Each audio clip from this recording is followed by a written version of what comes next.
for the book. And, the people would say, well, we come to see each other. I interviewed a kid, young man, who was psychologically, he was shy to the point of having a psychosis. I mean, he was sickly shy, except when he had his cat that he dressed like the captain.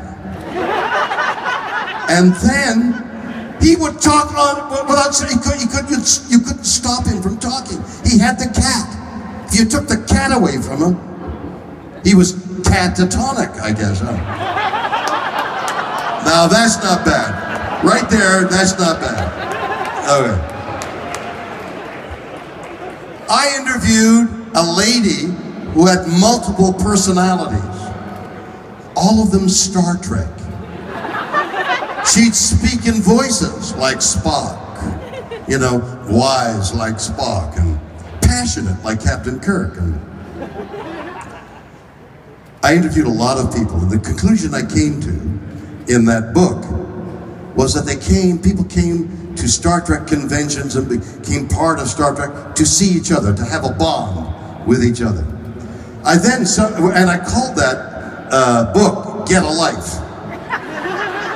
I made a documentary some years later using the same title, only this time I peered even further into why do you love Star Trek? Why do you come to Star Trek conventions? Why would you all be here?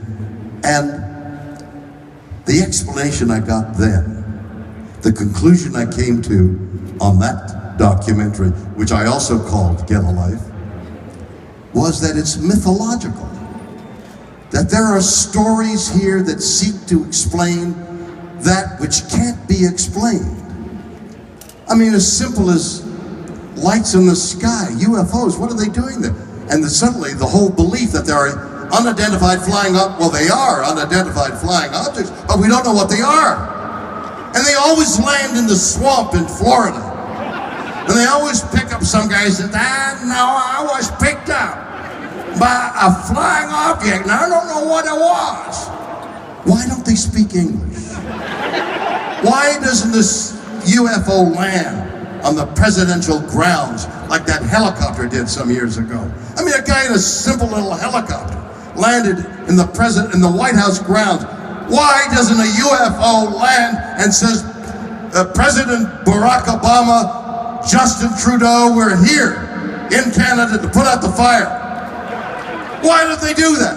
Instead of sneaking around grabbing little people that are unexpected and who say, I've had a baby by an alien. So, science fiction seeks to explain that with stories, with mythological stories.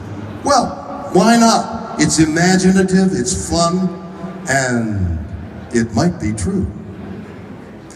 So, that's Star Trek. Thank you so much. I've got